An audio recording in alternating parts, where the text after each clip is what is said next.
Today we are going to talk about a new device. This is the Nexto ND2901. It's a mobile device for backing up your memory cards, either a CF card or an SD card, into the internal hard drive of the unit. You can either use a mechanical hard drive or an SSD to back up your memory cards. Now, the unit is specifically designed for people who need to back up their images on the move. So, for example, if you can't take your laptop with you either on a trip, or you're a professional photographer who want to back up your images, for example, on a wedding, you can take your card and back it up on the go with this device. Now, this is obviously not the only device like this on the market, and you have mobile units for backing up your images ranging in cost from about $200 to over $400 or even $500. This is one of the more premium, more expensive ones. It has quite a lot of features. Specifically, it has very fast transfer rates. And what we're going to do now is go and look at some of the features and the performance of this device. So let's look at the ND2901 from Nexto. This is the unit itself. In the package, this is the package. We got a leather case, a manual, this power adapter, and a small Phillips screwdriver with a bunch of tiny screws. You can use it in order to open the unit. You have screws on this side and this side in order to connect the internal hard drive. We got the unit with a 1 terabyte hard drive from Nexto, so we didn't have to do this. But if you like, you can get the unit itself without an internal hard drive, and then you will have to buy your own or get your own. It's compatible with a 2.5-inch hard drive, 9mm in height.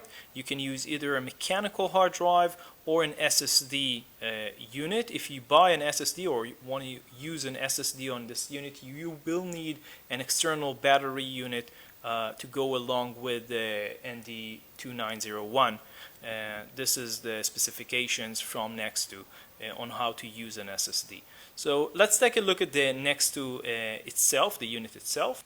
On the bottom we have the USB host and the computer connectors. Both of them are USB connectors. The USB host is used to connect an external hard drive. So in this case, for example, we can connect this external hard drive from Western Digital, and we can use it to sync everything that we have on the internal hard drive of the Nexto into this hard drive and have 2 copies of all the images that we uploaded into the device. So it's a very useful feature. Again, both of these are USB 3. You have a battery connector. You can connect an external battery. The internal battery of the Nexto is good for up to 90 minutes, and you can buy a separate external battery which should be good for another 3 hours. We didn't feel any need to have an extra battery besides the battery that is inside this unit. It's a 2300 mAh battery, which again lasts for about 90 minutes. We used the internal battery to transfer about 64 gigabytes of an SD card of images into this card, and it took about 30 minutes. So the internal battery should be good for at least 3 transfers of 64 gigabyte memory cards. So it's a pretty long time and a pretty useful battery life.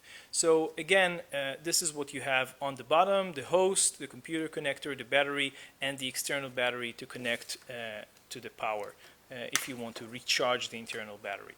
On the left side, you have the SD-XC and SD-HC memory card slot. Simply put it like this: it's a UHS-1 memory card slot, at least in terms of what it can support. This card is a UHS-2. We have a review of this card on LensVid. It's the Extreme Pro 280 megabytes per second memory card. The Nexto does support it in terms of it can read the information on this card, but it doesn't support the real speed. It doesn't go up to 280 megabytes per second.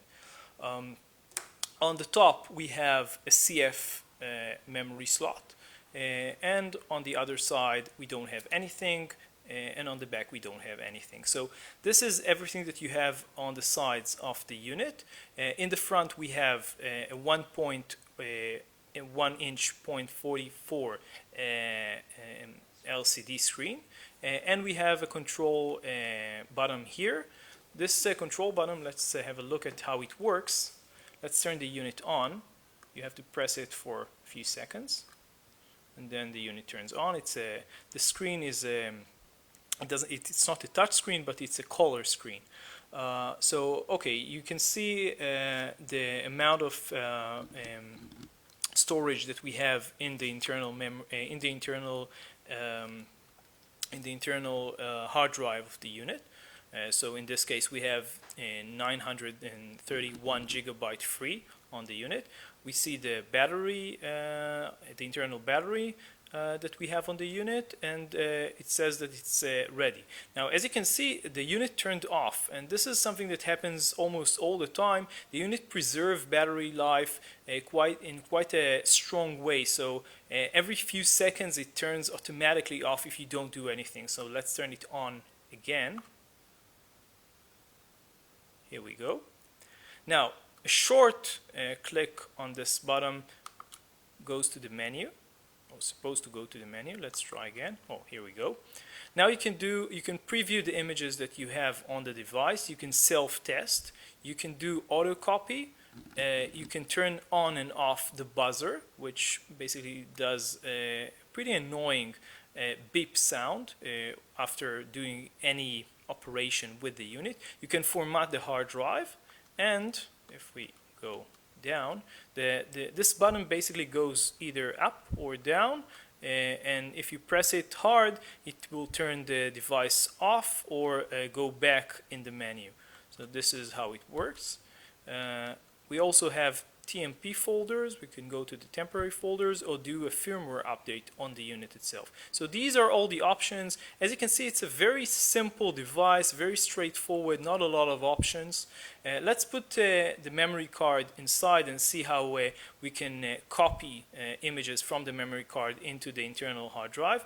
We first need to go back. Okay. SD detected, checking. Now we have the option to copy and verify or do fast copy. Let's do fast copy. As you can see, start copying. We have 35 files, 35 images on this memory card. And this is, oh, it's already finished.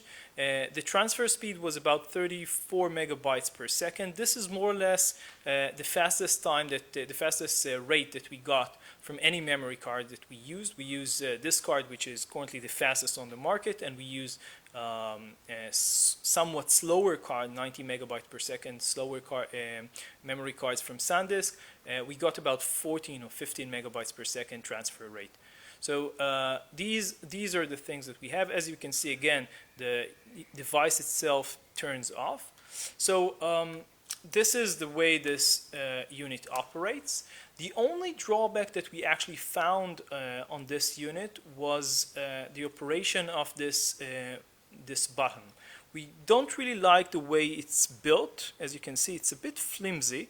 Now, this is a sample unit, so it's possible that on a production unit, this button will be built slightly better, because otherwise the unit itself is very well built. And we don't like the mechanism itself, the whole idea that you have to press it for a long time to turn it on and off, and the way you need to move upwards or downwards to change between menus and options. We would much rather have a joystick here on the front and a side button to turn the unit on and off. But otherwise, this device really does what it needs to do. It's very simple, it's fast, convenient, and again, it's very recommended if this is a device that you really want to use to back up your images. Okay, so let's conclude the review of the Nexto ND2901. Now, we tested this device for a few days now, and we can tell you that the device performed very, very well. We didn't have actually any problems with it. We transferred quite a few images and videos from our memory cards. We used an SD card, not a CF, to transfer images into this device. We got about a transfer speed of about 35 megabytes per second, which is fairly nice. With our slower cards, we got about 14 or 15 megabytes per second, but we feel that it really depends on the specific files that you are transferring, and probably also it also depends on the memory cards that you're using. So use the fastest card, obviously, that you can. Now, in terms of usability, this device is very straightforward. It's not very complicated. It has the ability to sync to another external hard drive, which is a very good feature. Other than that, it's very simple. You don't have a lot of functions. For this premium device, this is about $400 as a standalone without an additional hard drive. This is quite expensive. We feel that Nexto could have at least included the ability to use this with a built-in Wi-Fi to transfer images into a mobile phone or a tablet and be able to see the images that you took on such a mobile device, maybe even delete images that you don't like or you don't need on the go even before you take them and put them in your computer. So this is something that they might do in future or higher end model than this one. But other than this, the device performed very, very well. The only drawback that we saw when using this device was this control button, but actually you can really get used to it. It's just a bit annoying. Maybe it has something to do with the fact that this is a sample unit, but otherwise it's a simple to use device. It does the job. You can read more about it on LensVid.com.